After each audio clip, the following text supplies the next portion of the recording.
Today is day one of the chicken coop palace. What? Kind of looks like a bomb went off over there. We got a lot done. And dirty and thirsty. How do you feel about our progress today? I think we made good progress. Cut.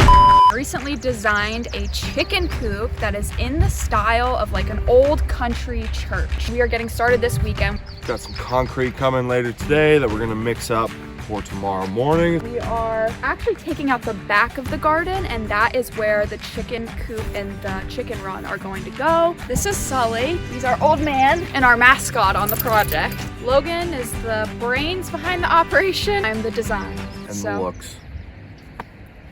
Get to work on this thing. Break. Hi, y'all. First thing we need to do is get the back of this garden completely gone. Snip, snip.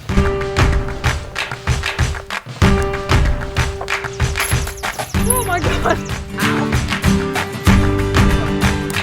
Back of the garden is completely gone. We are going to mark out the perimeter of our coop.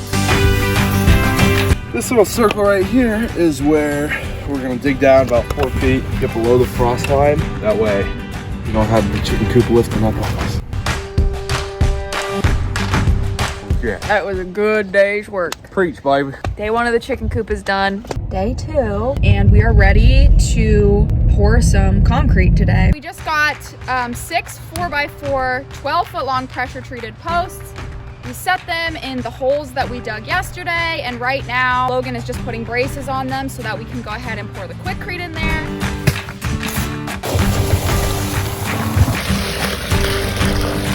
We dug out a trench around the run. We're gonna put the styrofoam at the bottom of the hole, try and keep water off the bottom of the concrete. Gonna wrap up today, putting this in the hole and filling it with concrete, and then we're done for today. Simba. End of day 2, a little dirtier than we were yesterday. Got all of 6 of our posts set, put up the critter guard concrete underneath the run. Next week should see it come together a little better. We got a lot done. And dirty and thirsty. We will pick this back up next Saturday.